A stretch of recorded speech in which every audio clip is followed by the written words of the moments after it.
Hi, I'm Gakonga and I've been making screencast videos for teacher training and education for about 6 years now. You might be asking, what is a screencast video? Well, this is a screencast video. It's a video made using a webcam and a screencast tool which captures what's on your computer.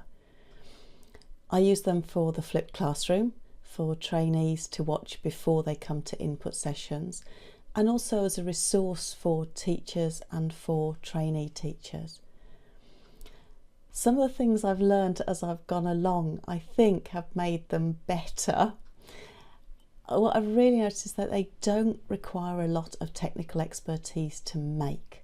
So I use Camtasia, but you can get a very good result with Screencast-O-Matic, which is very cheap. But they are still a form of teaching, and you do need to still engage your learners. So how do you do that? Here's an example of one of my early videos, which I now think is not quite so good.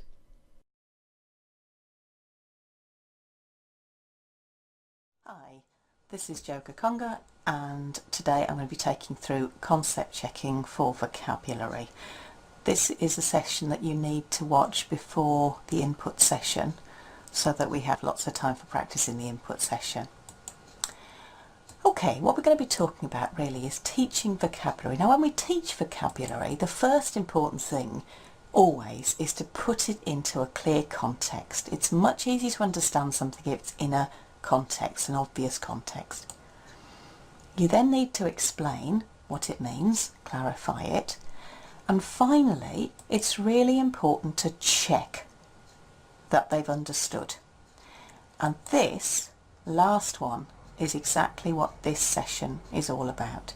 So assume that you've already taught the vocabulary. We're thinking now about how are you going to check that they've understood what you're talking about.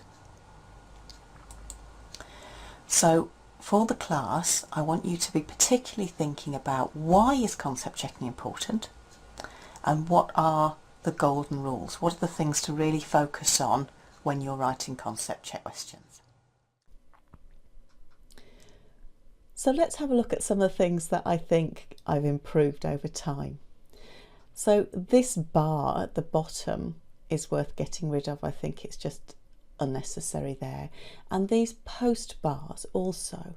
To do this, you need to make your PowerPoint in widescreen mode and record in the same format. Another important issue is getting the audio right. Bad audio is very difficult to listen to, so getting a decent microphone is really important. On the same subject, make sure that you close the door, turn the phone off, and make sure that you're not disturbed when you do it. You might want to think about whether you want to script or not what you're going to say. I personally think scripting makes it sound a little bit wooden sometimes, but it does stop you rambling. Pictures are important. Use great visuals. This makes a big difference. I really like pixabay.com and Morgfile, which have a range of pictures which are high quality and are completely copyright free.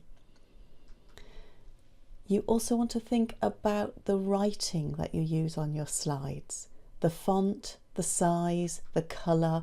You can see here from these examples that it makes a big difference. You also want to make sure that you minimise the amount of text that you have on any one slide.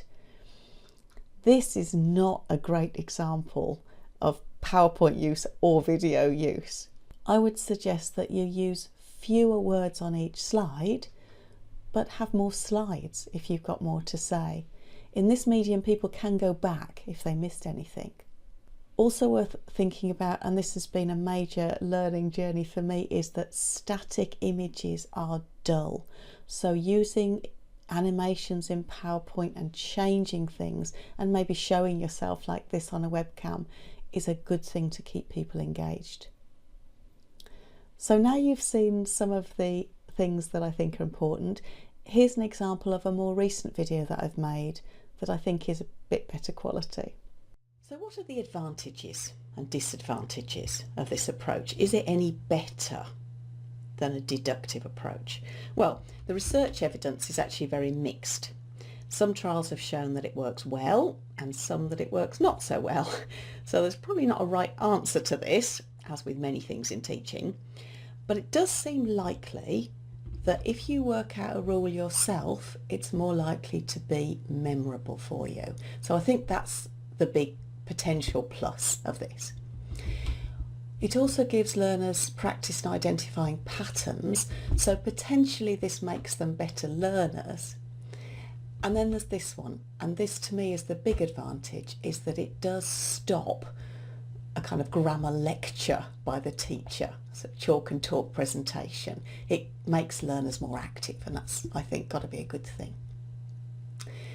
The downsides, well, some learners just don't like it. This might be a personal thing, it might be a cultural thing, it might be to do with level also. There are other tools that you can use to make good quality videos. One of the things that I've played with is something called Video Scribe. So here's an example of a video I made using this tool. This month we're going to have a look at course books and the analogy with recipe books. You might not think this is very obvious, but bear with me. So to my mind, a good analogy for learning to teach is learning to bake. When you start to learn to bake, you use a recipe book, and there are some really useful basic recipes that you need to learn. A recipe book will give you help and ideas, and if you follow the recipes well, they'll probably work. It doesn't mean you have to follow the recipe to the letter, but it's helpful to have a starting point. As you get more experienced in your baking or your teaching, you might adapt the recipes in the book. Maybe you or your learners don't like raisins, so leave them out. Maybe you like extra chocolate icing, put some more on. Or you might make up your own recipes. Sometimes these will be very successful, sometimes less so, but you'll learn from trying.